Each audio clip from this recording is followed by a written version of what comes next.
step into the jungle at night, where the air feels thick, almost alive, pressing down with the weight of unseen eyes. Every leaf trembles, though the wind is still, and from deep within the forest, a drumbeat begins, low, pulsing, a rhythm older than memory. It grows louder, echoing in your chest, shaking your bones. Smoke curls upward, carrying the acrid tang of resin and the metallic scent of blood. It stings your throat, sharp and unyielding, a warning of what is to come. Through the shadows, you glimpse it, a pyramid rising like a jagged mountain, its steps carved with precision, weathered by centuries, crowned with fire that bends and writhes in the night air. Around its base, hundreds gather, faces illuminated by torchlight, bodies pressed together, chanting in a cadence that is neither song nor prayer but something primal and demanding. Every beat, every shout, feels like the pulse of the earth itself. From the smoke, figures appear. Priests in intricate masks leading bound captives. Men, women, even children, their eyes wide with fear, hands shackled, dragged toward the temple steps. You feel a cold dread settling over you. This is no ordinary ritual.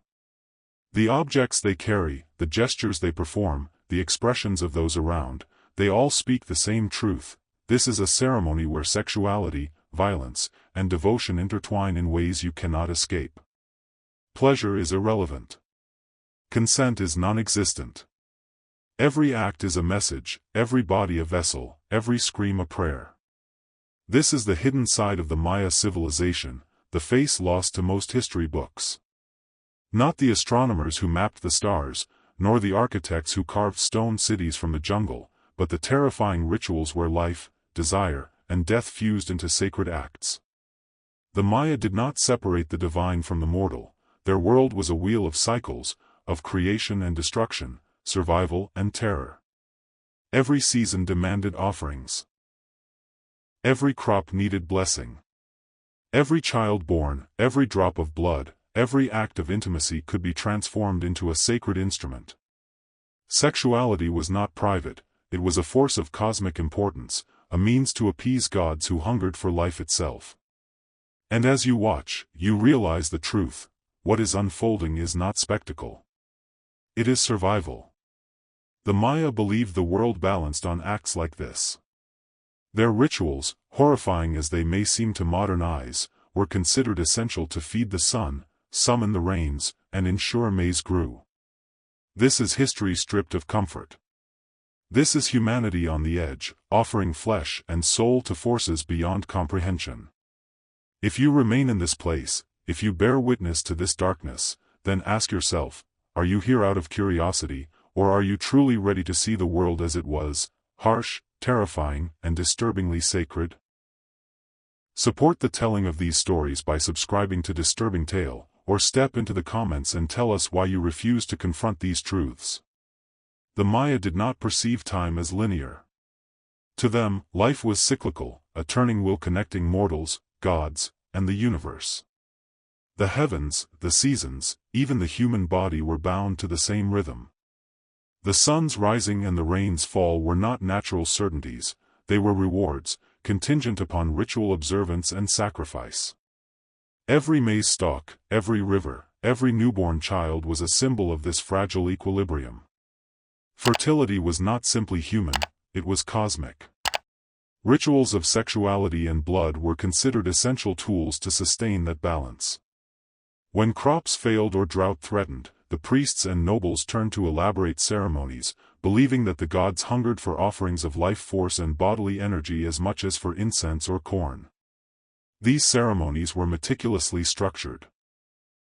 Drums, flutes, and chants orchestrated the participants' movements, making every gesture, every expression, part of the prayer. Couples were sometimes chosen for ritual unions, not for love but for cosmic necessity. Even within the palace walls, sexual rites were performed as demonstrations of devotion, designed to honor the gods, strengthen political power, or secure fertility for the city. Sacrifice, in the Maya worldview, was not simply death.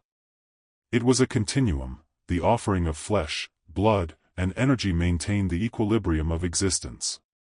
Men might pierce their genitals with obsidian blades, women would bleed from ritual incisions, all to release life force upward into the heavens. The act combined ecstasy with agony, desire with terror, until the individual's body became indistinguishable from the offering itself. Priests controlled these rituals with precision. Captives from war, children, and even nobles' own kin could be enlisted into service. Once bound to the temple, a person's identity became secondary to their function as a conduit to the divine. Their suffering, their pleasure, their submission was meant to bridge the mortal and spiritual worlds. Obedience was not optional. To resist was to risk cosmic imbalance, famine, or plague. Even ordinary citizens witnessed acts designed to instill obedience. Sexuality was political. The body was a medium through which power, devotion, and social hierarchy were displayed. It was not about intimacy, it was about demonstrating that divine and royal authority controlled not just life, but desire itself. The terror of this realization kept communities disciplined, and priests empowered. Understanding these ceremonies forces us to confront a chilling truth: in the Maya worldview, morality was secondary to cosmic function. Human suffering and ecstasy were tools, instruments to maintain the cycles of life. To the outside observer, these practices seem horrifying. But to the Maya, they were vital, sacred, and rational, born from the desperation of a civilization inextricably tied to forces they could neither control nor fully comprehend. In the Maya world, survival was measured in cycles, seasons of rain and drought, harvest and famine, life and death. Every blade of maize and drop of water was a sacred token, every human birth a fragile link in a chain that connected earth to sky. Fertility was not simply human, it was the heartbeat of the cosmos. Without it, the world could fall silent. To sustain this delicate balance, the Maya turned to ritualized acts that merged sex, blood, and devotion. Festivals were not mere celebrations, they were lifelines. Planting season brought communities together in plazas beneath towering pyramids. The air was dense with smoke from copal incense, and drums pounded in time with the pulse of the city. Music, chants, and fire created a ritual space where mortal and divine seemed to collapse into one. Within these ceremonies, sexual acts were performed publicly, not for pleasure but as conduits of cosmic energy. Couples, chosen for ritual service, became living altars.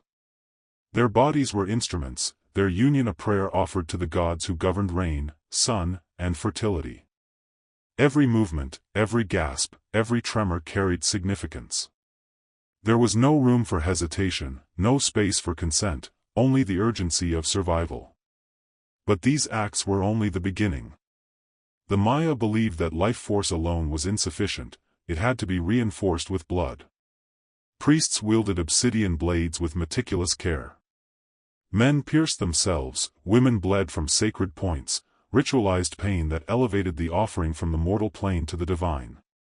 The mingling of sex and blood was considered holy, the ultimate gesture to ensure cosmic continuity. Families, too, were caught in this web. Nobles dedicated servants or children to temple service to curry favor with priests, solidify alliances, or secure blessings. Even war captives, spared from execution, could find themselves repurposed as instruments of ritual devotion.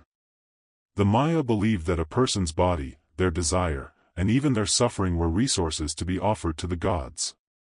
Public participation reinforced hierarchy and obedience.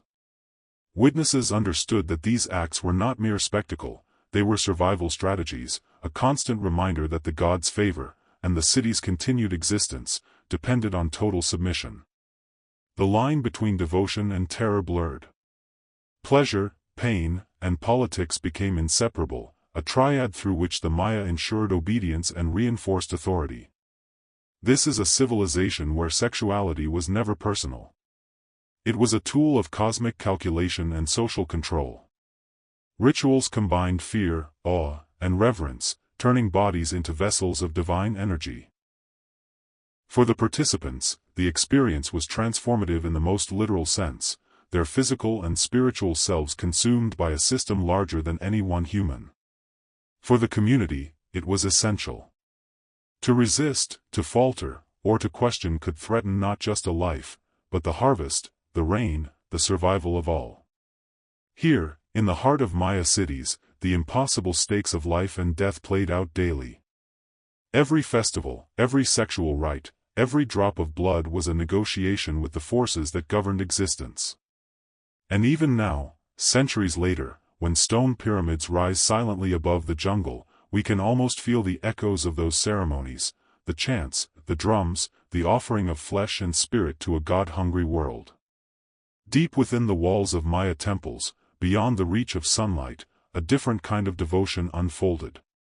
It was called sacred service, a practice that transformed sexuality into ritual obligation, and flesh into instruments of divine power. To the Maya, the body was not a private vessel, it was a conduit to the gods, a medium through which life force, energy, and devotion could be transferred to sustain the world itself. Not everyone entered these chambers willingly. Captives from neighboring city-states, prisoners of war, and even children could be assigned to temple service. War might have spared their lives, but the temple ensured a slower, more intimate submission. Their freedom erased, their identities replaced with ritual purpose, these individuals were taught to serve as priests demanded, their bodies choreographed into sacred acts designed to feed the gods' hunger. Within temple walls, choice was irrelevant. Male and female servants, and sometimes even children, were expected to perform sexual acts under the guidance of priests. These acts were not framed as sinful or shameful, they were holy. To refuse was not mere defiance, it was a threat to cosmic balance, an offense that could endanger entire communities. The act of obedience was both a spiritual and political requirement, a demonstration that the human body belonged first to the gods, and only secondarily to the individual. Even among the Maya elite, the system extended further. Nobles often dedicated concubines, servants, or children to temple service as a demonstration of piety or loyalty. Such offerings strengthened alliances with the priesthood, reinforced social hierarchy, and ensured divine favor for harvests, rainfall, and fertility. Every act of submission reinforced the idea that power, faith, and survival were inseparable. Flesh became both tribute and proof, devotion rendered visible through ritualized performance. The rituals themselves were precise. Priests, adorned in masks and headdresses that symbolized divine authority, guided the actions of the temple servants. Every movement carried significance. Every gesture, every sound, was believed to carry energy upward, connecting human experience to celestial forces. Sexuality was a language of the divine, a statement that the gods' hunger could only be sated through the willing, or coerced, participation of mortals. Some ceremonies blurred even further the lines between devotion, terror, and survival. The temple could be a place of extreme intensity, where sexual acts were intertwined with physical pain or ceremonial bloodletting. Obsidian blades, feathers, and ritual implements were tools not of cruelty but of cosmic negotiation, used to extract life force and convert it into energy for the gods. In these moments, pleasure, pain, and spirituality merged, creating a ritual that was both terrifying and sacred. From the perspective of the community outside the temple, these acts were rarely discussed in detail, yet their significance was unquestioned. The visibility of obedience, the knowledge of submission, and the understanding that these rituals ensured the survival of the city reinforced social order. The spectacle of sacred sexual service communicated one message: divine favor was earned through complete compliance, and the power of the priesthood and nobility extended to the very desires of the populace. The system was chilling in its efficiency. The Maya had created a civilization where sexuality was inseparable from devotion, submission, and political control. The temple was both sanctuary and prison, a place where desire became duty, where flesh became offering, and where the individual ceased to exist apart from the cosmos. Even centuries later, the echoes of these chambers remain. Ruins of temples and pyramids stand silent in the jungle, yet when we imagine the ceremonies that once occurred within, we glimpse a civilization where devotion demanded the ultimate surrender, not just of life, but of the self, body and spirit, to gods whose hunger was eternal.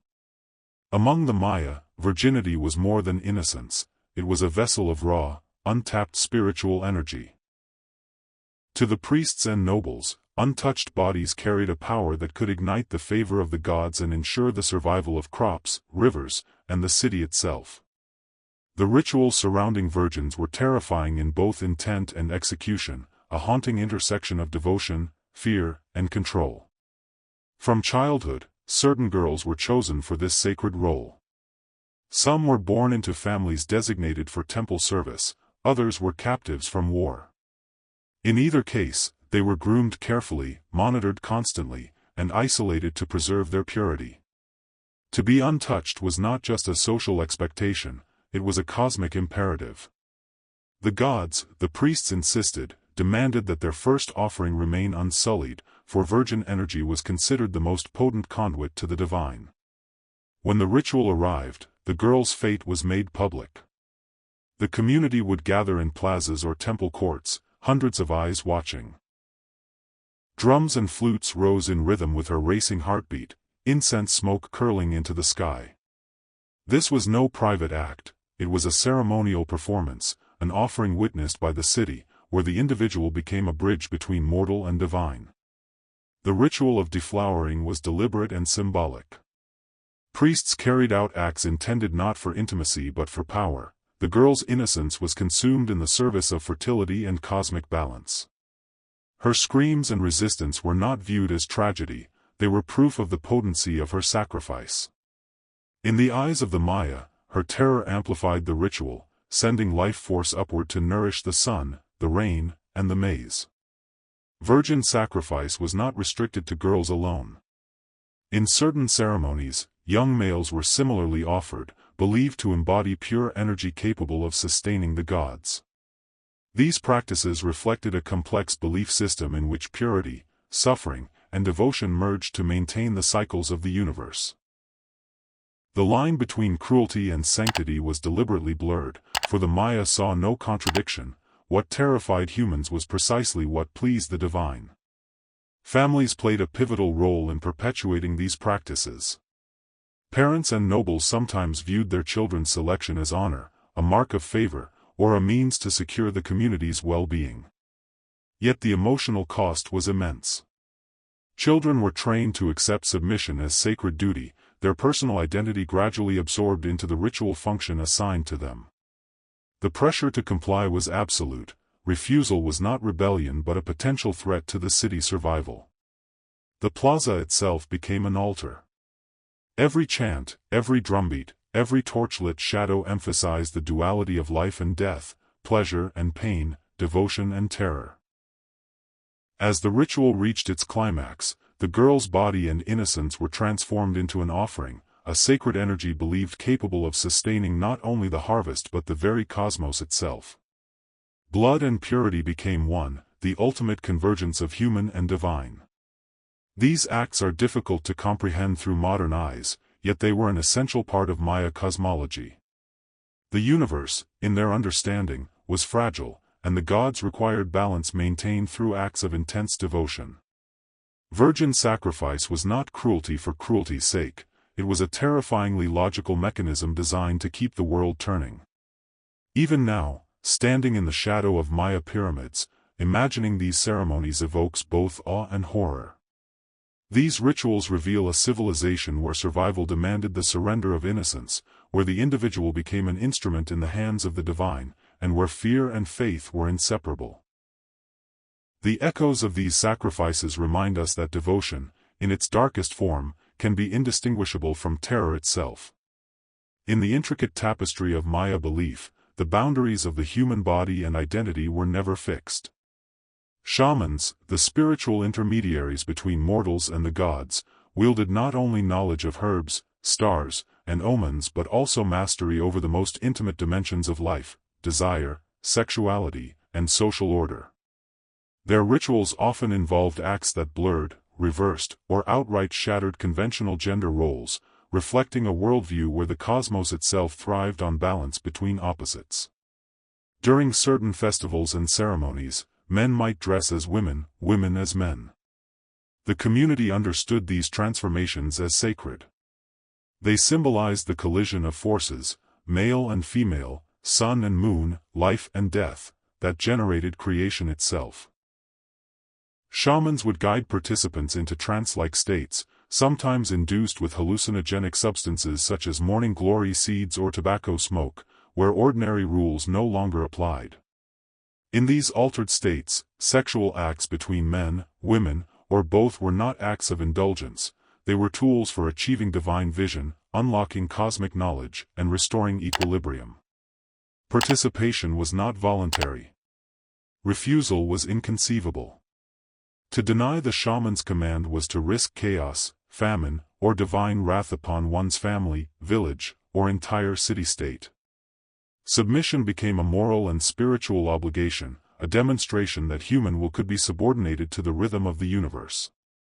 Participants, often in extreme states of fear, ecstasy, or exhaustion, became living symbols of cosmic duality.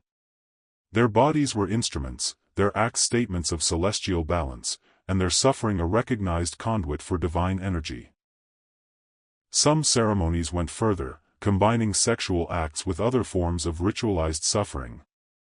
Public performance reinforced the idea that individual will was secondary to the needs of the cosmos. The entire community, whether observers or participants, internalized the lesson: the gods' hunger, and the city's survival, could demand any human submission.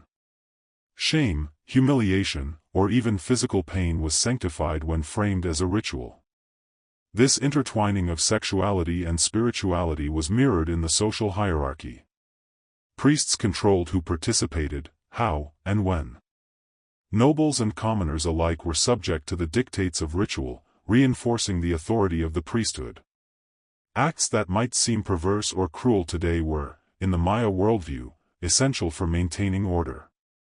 The human body was a medium through which sacred power was transmitted, and its manipulation a necessary element. Through these ceremonies, the Maya emphasized that reality was not rigid but fluid. The boundaries separating male from female, sacred from profane, pleasure from pain, and life from death were permeable, intentionally transgressed, and ritually enforced. Each act, no matter how unsettling, was a link in a chain that upheld cosmic cycles, human society, and divine favor. Even as centuries have passed and the ruins of pyramids and temples now lie silent under the jungle canopy, the echoes of these practices persist. Archaeological evidence, such as murals, carved stelae, and ceremonial objects, confirms the centrality of gender fluidity, ritual reversals, and shamanic sexual rites in Maya cosmology. The evidence paints a picture of a civilization in which the human body was both sacred and utilitarian, a tool of devotion and survival, a bridge between the mortal and the divine. To witness this through history is to confront a world where obedience and fear were inseparable from devotion, where every ritual acted as both instruction and warning. The Maya believed that cosmic balance required extremes: submission, reversal, and transgression, performed in public, sanctioned by priests, and witnessed by the community. Their rituals remind us that in some cultures, the sacred and the terrifying were not opposites, they were inseparable. In the world of the Maya, blood was more than a physical substance, it was a sacred language, a conduit through which humans communicated with gods whose hunger was infinite. Every drop mattered, every wound carried meaning, and every ritualized cut was an offering meant to sustain not only life but the cycles of the cosmos. Pain, far from being incidental, was essential. It elevated the sacrifice, transforming it into something beyond the mortal realm. Obsidian, sharp as glass and capable of slicing flesh with precision, was the tool of choice. Blades gleamed in torchlight during ceremonies, catching the eyes of participants and witnesses alike. Priests wielded them with careful ritualized gestures, piercing tongues, ears, or genitals, drawing blood as both offering and prayer. These were not acts of cruelty, they were acts of devotion, believed to release spiritual energy into the heavens. Bloodletting was deeply symbolic. It connected the human to the divine, the mortal to the eternal. Each cut, each puncture, each ritual wound was a message to the gods. The people remembered their place in the universe and recognized the fragility of life.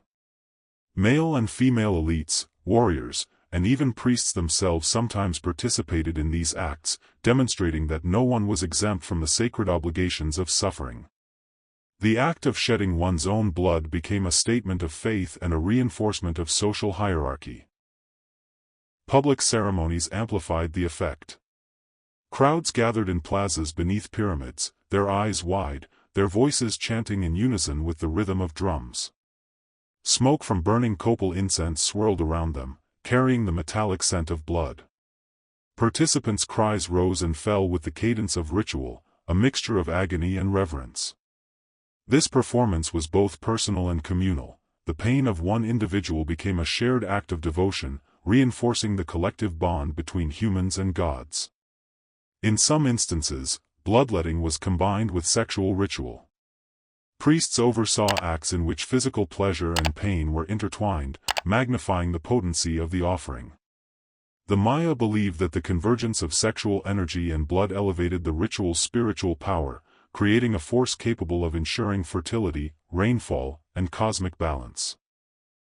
These acts were codified in art and inscriptions, leaving evidence that human suffering was meticulously woven into the theology of the civilization. The implications extended beyond the ceremonial arena. By enshrining pain as sacred, the Maya created a culture in which the body became a medium of authority, obedience, and cosmic responsibility.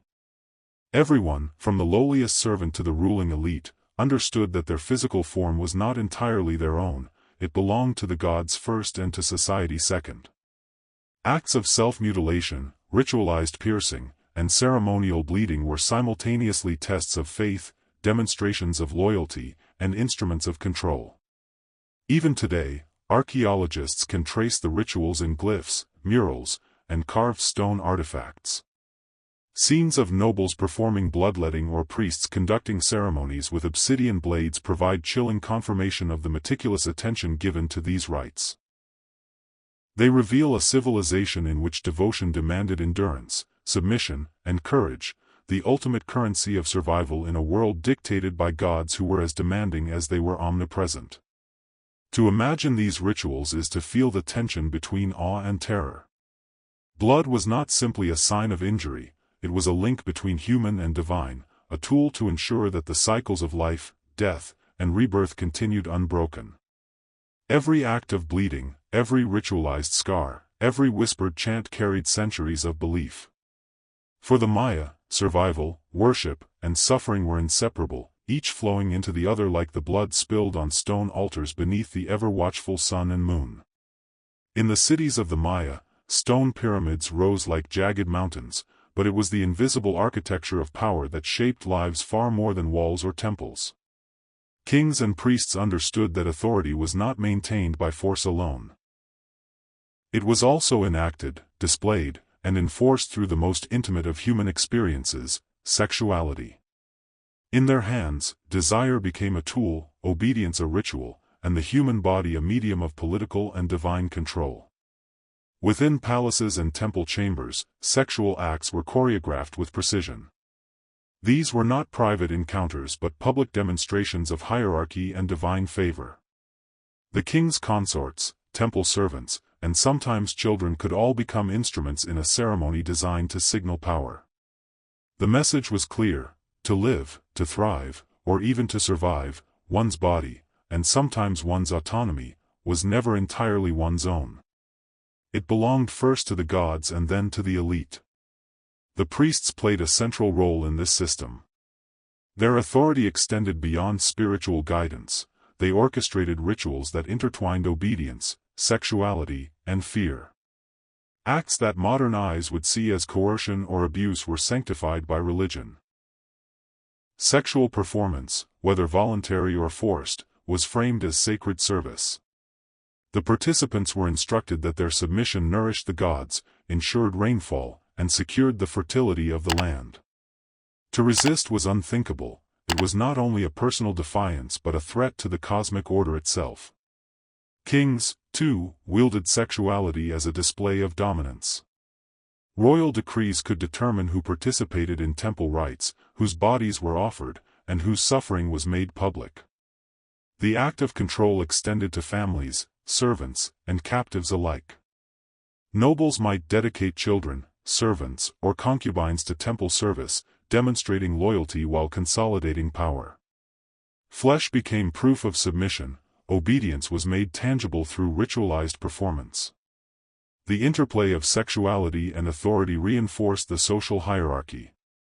The masses, witnessing these ceremonies, understood that divine favor, political influence, and survival were contingent upon compliance. Every bound body, every trembling participant, every orchestrated act served as both warning and instruction. To live outside the system was unimaginable. The elite's control penetrated into the most private spaces, yet it was cloaked in holiness, making it simultaneously terrifying and unquestionable. Some rituals reached extremes. Sexual acts were often combined with ceremonial bloodletting or public humiliation, merging pleasure, pain, and fear. The convergence of sexual energy and suffering was believed to amplify the ritual's power, transforming mortal flesh into a vessel capable of sustaining the god's appetite. In this way, sexuality became inseparable from politics, spirituality, and survival. It was a force as pervasive as drought or flood, capable of shaping cities and lives alike. Even today, evidence of these practices is etched in Maya art, stele, and codices. Scenes of priests, kings, and ritual participants reveal how sexuality functioned as both sacred duty and tool of governance. They remind us that in the Maya world, intimacy was never private. It was weaponized, sanctified, and performed, a reflection of the intertwined fates of the mortal, the elite, and the divine. To witness this history is to confront a civilization where the body was both sacred and political, where devotion demanded obedience, and where power was measured not only in armies or wealth but in the ability to command the most intimate expressions of life itself. For the Maya, sex was not merely an act, it was a declaration of control, a demonstration of faith, and a bridge to the gods, binding humans to both hierarchy and cosmos in ways we can scarcely imagine. Centuries have passed since the stone cities of the Maya were abandoned, yet the echoes of their rituals still resonate through history. Pyramids rise above the jungle canopy, their surfaces worn and cracked, but the ceremonies that once dominated plazas and temples leave traces deeper than stone, they linger in the shadows of human memory and the remnants of sacred spaces.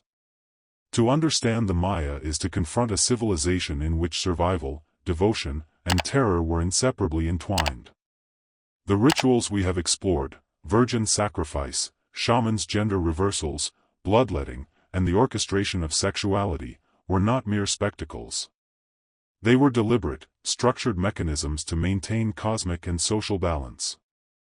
The Maya believed the universe itself could unravel if human bodies, desires, and devotion were mismanaged.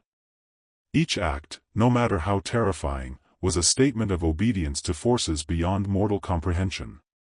Life, in their eyes, was conditional, a fragile thread held in the hands of gods whose favor could not be taken for granted.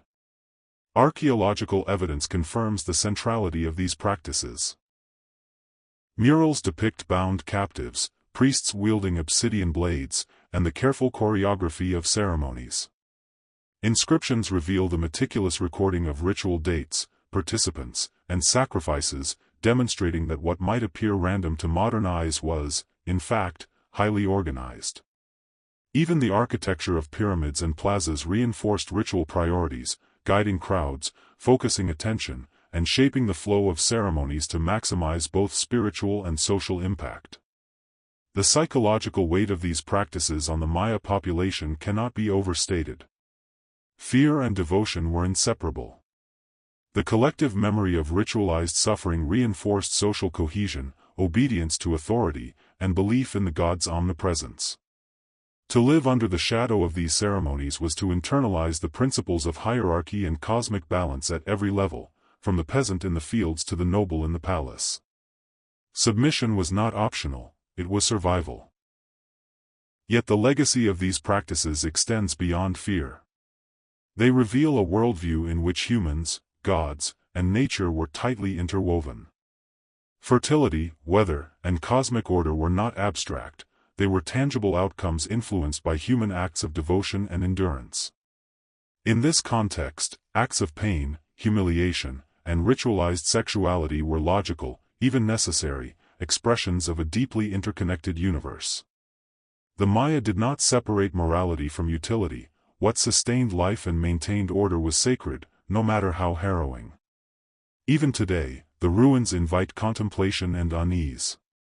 Walking among the pyramids, imagining the smoke-filled plazas, the drumbeats, the chants, and the sacrifices, one feels the echo of a world where the human body was simultaneously sacred, vulnerable, and instrumental. These remnants remind us that civilizations are shaped not only by their knowledge or art but also by the extremes they embraced in the name of survival and belief.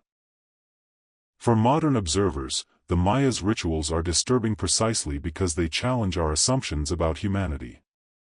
They force us to consider a society where devotion demanded terror, where sexuality and suffering were intertwined, and where the boundaries between life, death, and divine favor were fluid and absolute. Yet they also illustrate the lengths to which humans have gone to interpret and influence the cosmos, to negotiate with forces beyond understanding, and to impose order on a fragile world. As we leave the stone cities and their shadows behind, the lessons linger. History is not only the record of triumphs and monuments, it is also the witness to acts of faith, fear, and endurance that stretch the imagination. To remember the Maya is to acknowledge the darkest corners of human devotion, to confront the terrifying ingenuity of belief, and to recognize the cost of survival in a world governed by gods and men alike. If you have followed this journey into the hidden practices of the Maya, ask yourself, will you simply take these stories and walk away, or will you honor them by understanding and reflecting on them? Subscribe to Disturbing Tale, bear witness, and step into the shadows of history where truth is often stranger and darker than fiction.